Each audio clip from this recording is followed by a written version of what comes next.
Hola chicos, bienvenidos. El día de hoy vamos a hablar sobre los números enteros.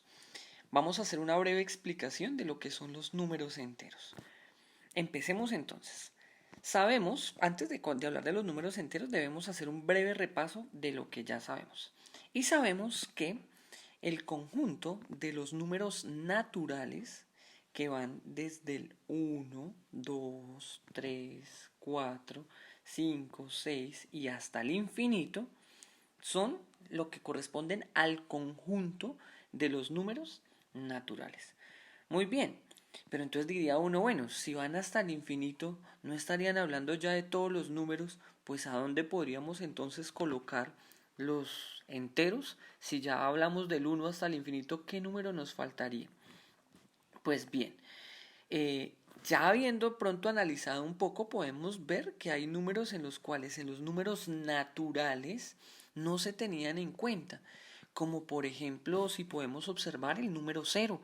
El número cero no fue considerado un número natural, teniendo en cuenta que nuestros antepasados, cuando empezaron a utilizar los números, hablaban era de las cantidades de lo que tenían.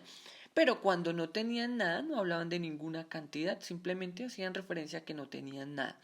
Pero cuando empezaron a tener cosas, empezaron a contarlas a partir de uno, 2, 3 y hasta el infinito. Por consiguiente, para poder hablar de los números enteros, debemos entender qué son los números naturales. Primero que todo, reconocer su signo, que como lo vemos acá, es esa n que tiene como un doble palito, que realmente no es una n, ¿ya? O sea, pilas ahí porque a pesar de que se parece a los números naturales, que parece una n, realmente es un símbolo griego que está pues prácticamente escrito al revés, que indica que son los números naturales. Siempre debemos colocarlo con ese doble palito.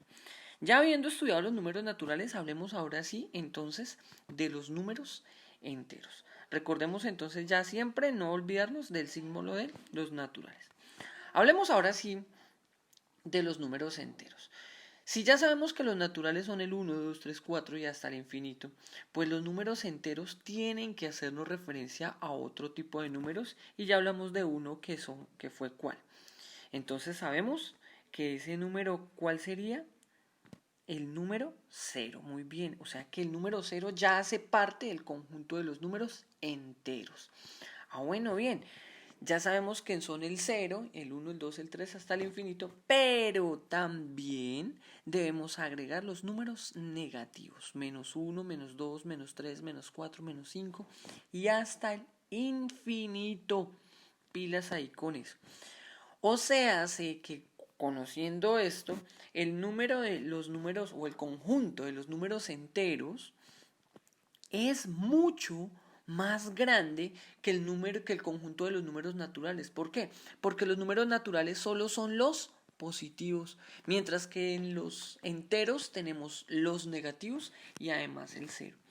Por ello podemos afirmar que el conjunto de los números naturales es un subconjunto de los números enteros.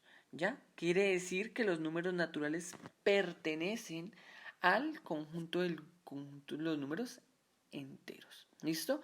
Eso es importante que lo tengamos en cuenta, que los naturales hacen parte de los enteros. Muy bien. Continuemos entonces un poco. ¿Cuándo utilizamos nosotros los números enteros? Bueno, muy sencillo.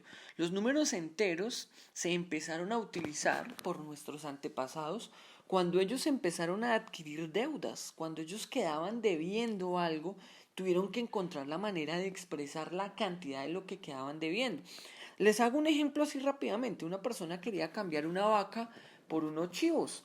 Entonces le decía al dueño de la vaca, te doy 5 chivos y tú me das tu vaca. Entonces la persona le decía, listo, está bien, pero no te voy a recibir los 5 chivos, te voy a recibir 8 chivos. Y la persona, ay, pero es que no tengo sino 5. Bueno, me quedas debiendo 3 de tu próxima camada. Bueno, listo, perfecto. Y hacían el canje. Ahí entonces empezaron o tuvieron la necesidad de empezar a expresar los números enteros porque eran deudas.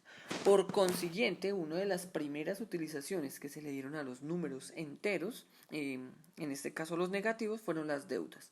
Otra también fueron las temperaturas bajo cero. También las alturas bajo el nivel del mar, cuando un submarino se sumergía. Hablábamos de que una persona se lanzó al agua y bajó 5 metros. Quiere decir que está 5 metros por debajo del nivel del mar. Ahí teníamos que usar números negativos.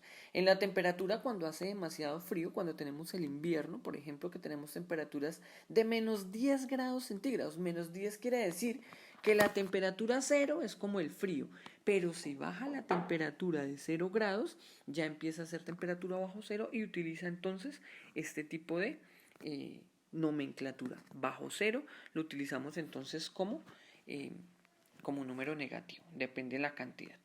¿Ya? ¿Cómo se grafican los números negativos? Normalmente se grafican sobre una recta, teniendo en cuenta que nosotros ya la conocemos. El cero. Ojo aquí con lo que les voy a enseñar. El cero al principio no era el número así como lo conocemos nosotros, ese cerito, esa bolita. Resulta y pasa que esa bolita fue el término de origen, de donde nace. Entonces utilizaban la palabra origen, de aquí nació. Entonces, lo que de aquí nació, y si la persona tenía 10 vacas, entonces era positivo, pero de vida 3 era negativo. Y al principio utilizaban el cero no como cero, sino como origen. De aquí nació. De ahí es el símbolo del número 0, que viene pues como una circunferencia o una bolita, de la letra O de origen.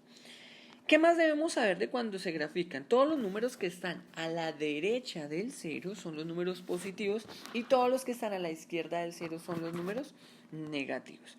Eso es clave que por favor lo tengamos en cuenta y aquí vamos a aprender algo bien importante. Cuando los números se alejan del cero en la parte negativa, el número se vuelve más pequeño. Quiere decir que menos 4 es menor que menos 1. Mientras que los positivos, entre más se aleje del cero, pues el número es mayor. Y ahí se vienen ejemplos bien interesantes. Si yo les dijera a ustedes, entre menos 1 y menos 10, ¿cuál es mayor? Pues claro, el número menos 1. Entre más esté cerca del 0, si es negativo, el número es mayor. Mientras que si el número es positivo, entre más cerca esté del 0, el número es menor. Y entre más se aleje del 0, mayor. Ojo, pasa entonces, digamos que inversamente proporcional. Cuando están en negativos, entre más se aleja, es mayor. Cuando están en positivos, entre más se aleja, es mayor. ¿Listo? Para que por favor lo tengamos en cuenta. Y la graficación, digamos que de manera vertical, es igual. Funciona de la misma manera. Entre más se aleje del 0 hacia el positivo, el número es mayor. Entre más se aleje del 0 en lo negativo, el número es menor.